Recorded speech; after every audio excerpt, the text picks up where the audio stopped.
Nous venons d'apprendre, et le Maroc vient de le célébrer, le plus important fabricant turc de drones militaires a décidé de s'installer au Maroc et non pas en Algérie. On apprend que les Turcs, qui sont soi-disant les amis du régime Tebboune, les Turcs n'ont pas décidé de nous renvoyer l'ascenseur, puisque leurs investissements militaires le plus important sera basé où? Sera basé au Maroc. Il s'agit d'une société qui s'appellera Atlas Défense, du fabricant des drones Bayraktar, qui s'appelle encore une fois Atlas Défense, sera assuré par les frères Bayraktar, dont Monsieur Selçuk Bayraktar. Ce sont maintenant les Turcs qui vont commencer à fabriquer leurs drones militaires sur le sol marocain. C'est les Marocains qui vont bénéficier du savoir-faire et de la technologie turque, c'est pas l'Algérie. Pourtant, c'est en Algérie que nous considérons les Turcs comme nos alliés les plus fidèles, les plus loyaux. C'est-à-dire qu'en Algérie, les Turcs, ils construisent des logements, ils essayent de nous apprendre à comment poser de la pierre et de la céramique. Mais au Maroc, ils apprennent aux Marocains comment faire les drones militaires les plus sophistiqués. Franchement, on est devenus les dindons de la farce.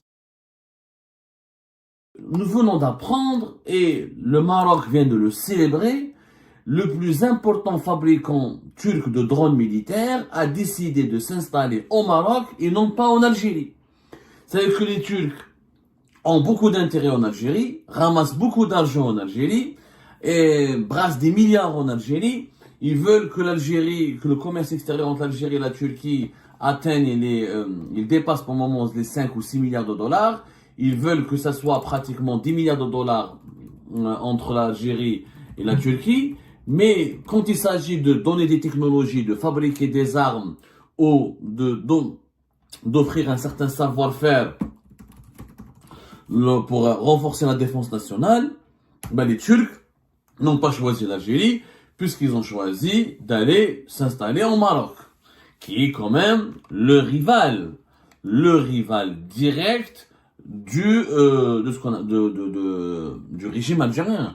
L'Algérie considère, notamment à travers le régime Tebboune, le Maroc comme non seulement un rival, mais comme un ennemi absolu. Le discours médiatique et politique du régime algérien ne cesse de nous apprendre que il y a un problème direct avec le Maroc, que le Maroc est une menace directe dans notre sécurité nationale, que le Maroc est c'est la source de toutes les manœuvres de déstabilisation de la souveraineté et de la sécurité nationale de l'Algérie. Et comme par hasard, qu'est-ce que on apprend? On apprend que les Turcs, qui sont soi-disant les amis du régime Tebboune, et que Tebboune est parti 2 fois en Turquie, et les Turcs qui donc bénéficient, ils arrivent à ouvrir toutes les portes de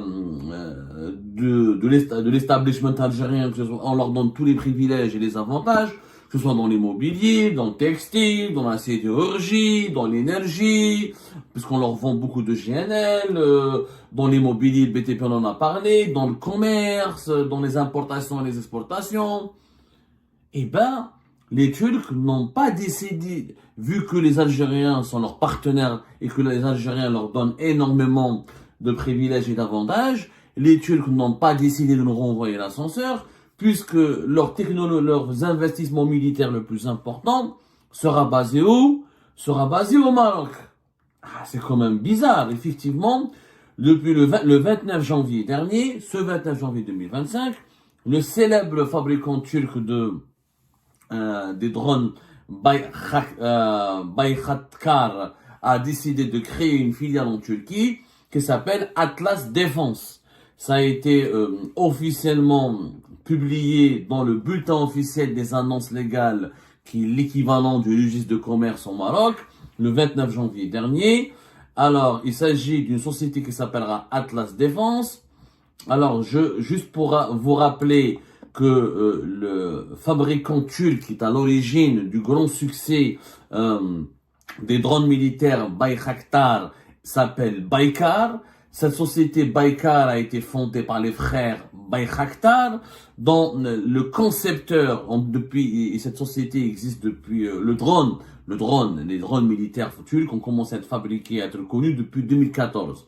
Mais l'ingénieur technique, l'inventeur du fameux drone Bayraktar TP2, qui est en train de susciter qui a suscité un buzz mondial et qui cartonne dans le monde entier, notamment depuis 2018-2019, a été conçu par un ingénieur turc qui a étudié aux États-Unis et qui est le gendre direct de Tayyip Erdogan. Il s'agit de monsieur Selçuk Bayraktar. C'est pour ça qu'il porte le nom, les drones portent, la société s'appelle Baykar, mais ce sont les drones, portent le nom des frères Bayraktar.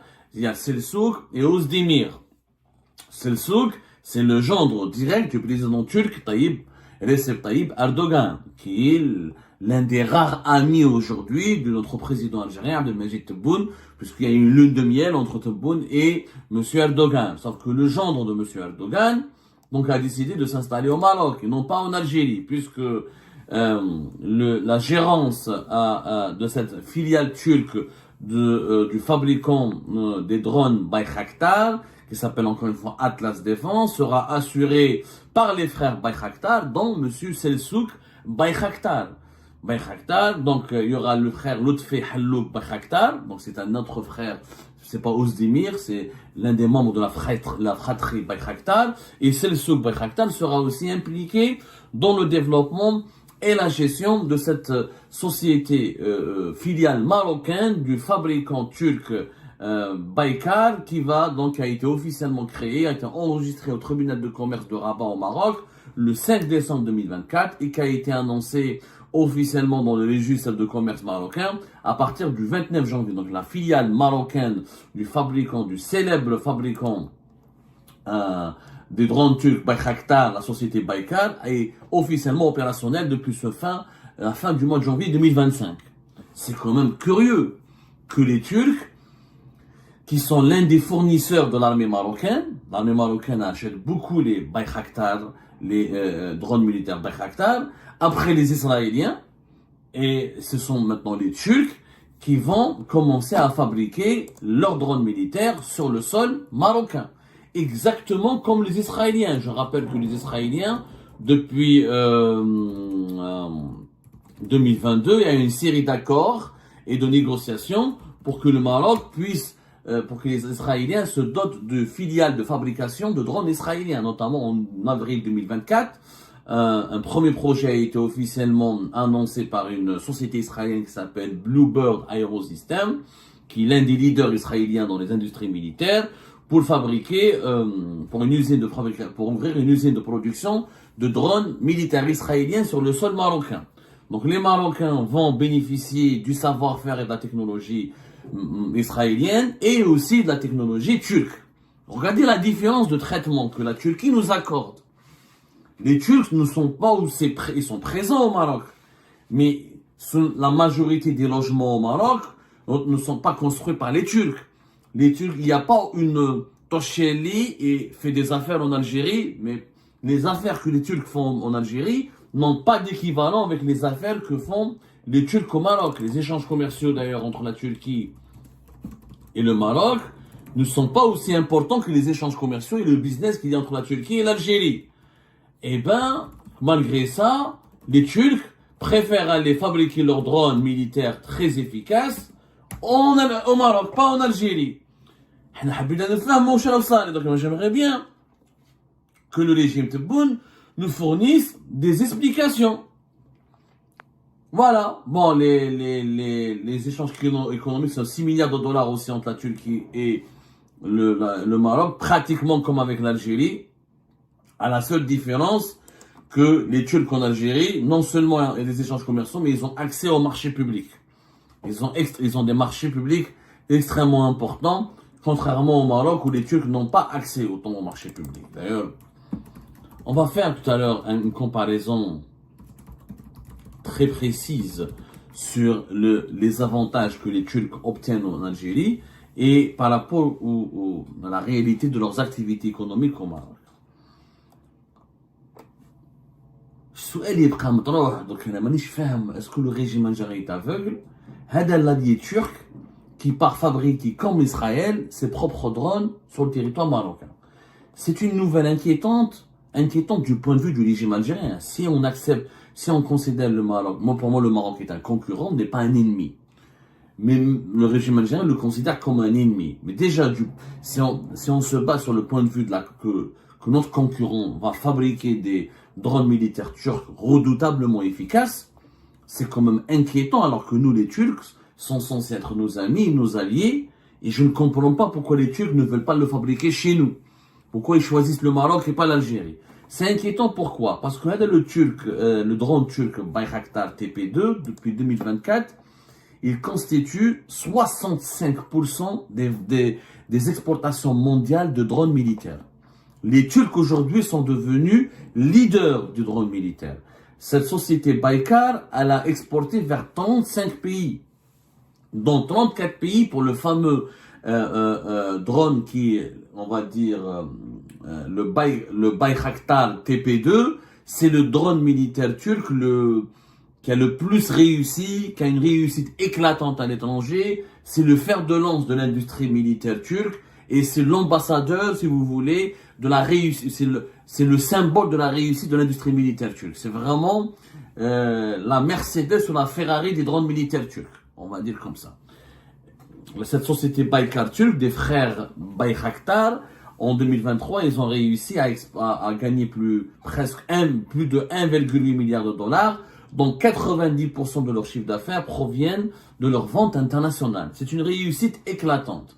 Il faut savoir que le Bayraktar a prouvé son efficacité, que ce soit sur le champ de bataille en Libye, en Syrie, en Ukraine, tellement le Bayraktar TP2 a été jugé efficace que certains Ukrainiens surnomment leurs enfants Bayraktar, tellement il est efficace. Il est très efficace aussi au Sahel. C'est en 2022 une cartographie a été faite a été réalisée par des organismes internationaux spécialisés dans les évaluations et les études des exportations d'armes sophistiquées, notamment de drones.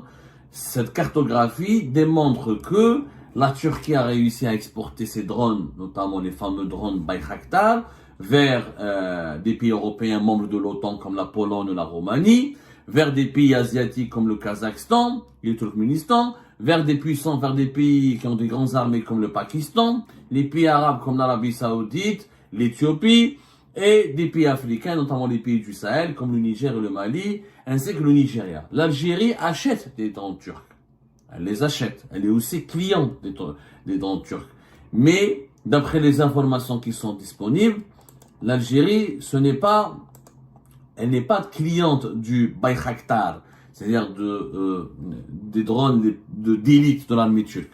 L'Algérie a acheté, par exemple, en 2022, un autre drone turc qui s'appelle le MAL Aksungur, qui a été fabriqué par une autre société étatique, pas privée, c'est l'industriel Turkish Aerospace Industry, qui a fourni ces drones turcs à l'armée algérienne, notamment pour les forces aériennes algériennes. On a parlé d'un contrat de plusieurs vingtaines de millions d'euros qui a été signé en 2022. Donc l'Algérie achète aussi les drones turcs. Sauf que, comme le Maroc, visiblement, peut-être que le Maroc achète plus que de drones turcs. Il n'y a pas de données publiques disponibles, vérifiables et crédibles. Mais encore, ce qui est en tout cas remarquable, c'est que la Turquie a préféré, l'industrie de la défense turque a préféré miser sur le Maroc que de miser sur l'Algérie. On pourrait s'interroger légitimement, est-ce qu'il n'y aura pas un déséquilibre de force? On a reproché, les autorités algériennes, le régime actuel algérien, a longtemps diabolisé le Maroc, il a longtemps considéré comme un ennemi dangereux parce qu'il a fait une alliance militaire importante avec Israël en novembre 2021 et qu'il y a des projets de fabrication d'armes sophistiquées comme les drones israéliens. Aujourd'hui, le Maroc va fabriquer aussi les drones militaires turcs qui sont extrêmement efficaces. Je viens de le dire, le Bayraktar le Bayraktar TB2, qui a parcouru plus d'1 million d'heures de vol en 2024, vers décembre 2024, selon des chiffres et des statistiques internationales, a représenté encore une fois 65% des exportations de la Turquie. Donc il est redoutablement efficace. Il peut, la Croatie, les pays européens l'ont acheté comme la Croatie, il peut servir pour des détections de feux de forêt, comme il peut servir pour des actions et des attaques et des offensives militaires. Voilà. C'est les Marocains qui vont bénéficier du savoir-faire et de la technologie turque, c'est pas l'Algérie. Pourtant, c'est en Algérie que nous considérons les Turcs comme nos alliés les plus fidèles, les plus loyaux. Où est la loyauté de la Turquie? Est-ce que la Turquie aurait aimé, par exemple, que l'Algérie, que l'armée algérienne, ou que les entreprises de défense militaire algériennes signent ou la fournissent les Kurdes, les milices armées kurdes, ou signent avec le Kurdistan irakien ou le Kurdistan en Syrie pour leur fournir des armes? Comment les Turcs, selon vous, auraient réagi si le rival géopolitique direct de la Turquie était alimenté par l'Algérie en armes? Je crois que les Turcs n'auraient pas du tout apprécié et ils auraient réagi vigoureusement. Je fais cette comparaison pour vous expliquer la sensibilité actuelle des relations algéro-marocaines, où nous ne sommes plus dans une équation de rivalité. Du point de vue du régime algérien, le Maroc, c'est plus un rival, c'est un ennemi. Or, c'est cet ennemi qui va bénéficier des technologies militaires turques les plus avancées, alors que la Turquie est considérée, était censée être notre allié. Donc notre allié, la Turquie, a préféré notre ennemi, le Maroc. Il y a quelque chose qui peut-être nous dérange ici. Je pense qu'il y a quelque chose qui intrigue, qui peut nous inquiéter légitimement. Légitimement. Silence, cette information, je ne sais pas si elle va susciter des commentaires. On proteste contre le Maroc s'arme et se développe son industrie militaire auprès d'Israël, mais on ne dit rien quand le Maroc fait de la même chose, entreprend les mêmes démarches ou les mêmes projets auprès de la Turquie. La conclusion, je pense, il y a un constat qui s'impose de lui-même. La Turquie d'Erdogan n'est pas loyale. Elle ne sera jamais loyale. Ils ne connaissent pas la loyauté des Turcs. Les Turcs, pour leurs intérêts, ils sont prêts à poignarder dans le dos tout le monde. C'est de bonne guerre. Attends, on ne va pas reprocher aux Turcs d'aller faire tes affaires au Maroc. C'est de bonne guerre. On ne va pas leur reprocher, on ne peut pas ni les empêcher, ni leur interdire d'aller gagner des marchés au Maroc et d'aller travailler avec les Marocains. C'est pas ça ce qu'on peut leur reprocher. Mais ne venez pas nous dire que vous êtes nos alliés, que vous êtes nos meilleurs amis, quand vous allez transférer vos meilleures technologies vers nos rivaux. C'est-à-dire qu'en Algérie, les Turcs, ils construisent des logements, ils essayent de nous apprendre à comment poser de la pierre et de la céramique, mais au Maroc, ils apprennent aux Marocains comment faire les drones militaires les plus sophistiqués. C'est quand même déséquilibré. C'est quand même injuste à l'égard de l'Algérie. La faute n'incombe pas aux Turcs, parce que les Turcs sont pragmatiques. Les Turcs, c'est les amis de tout le monde. Erdogan, il a tout compris. Erdogan, c'est l'ami de Poutine, c'est l'ami de Donald Trump. C'est l'ami du Qatar et de l'Arabie Saoudite et de l'Égypte. C'est l'ami du Maroc et de l'Algérie. C'est l'ami de la Chine et de Taïwan. Il est l'ami de tout le monde. وعنده الحق Erdogan. Erdogan, il خم على بلاده. Qui nous pense aux intérêts de l'Algérie? Nous, on devrait penser à notre intérêt aussi. Et l'intérêt de l'Algérie est de construire des stratégies, des alliances basées avec des partenaires qui nous seront loyaux et qui nous seront loyaux, qui feront preuve d'une loyauté et qui nous permettront de bénéficier aussi d'un certain transfert de technologie. Mais si tu dis bledi dans mon pays, je te donne accès au logement, accès à l'énergie, accès au textile, accès à tous les marchés publics. Tu vas développer tes projets militaires les plus sophistiqués chez mon rival, chez mon concurrent direct. Mais franchement, on est devenus les dindons de la farce. On est devenus les dindons de la farce. Et ben voilà, c'est la fin de cette vidéo mes amis, je vous remercie comme d'habitude pour avoir suivi jusqu'à la fin. N'oubliez pas de nous laisser vos commentaires et vos réactions sur le sujet très intéressant de cette vidéo et de vous abonner à la chaîne si vous n'êtes pas encore abonné surtout. Je remercie toutes les personnes qui nous soutiennent et tous nos abonnés. Nous avons bien dépassé les 28 000 abonnés sur cette chaîne. Ça fait vraiment plaisir et je vous remercie très chaleureusement pour votre soutien et pour votre confiance. Nous essayons toujours de diffuser les extraits qui nous semblent le plus intéressants pour notre communauté marocaine et maghrébine et aussi pour les personnes de la diaspora en France et en Europe. Donc voilà mes remerciements et mes salutations et à la prochaine dans une nouvelle vidéo. Au revoir.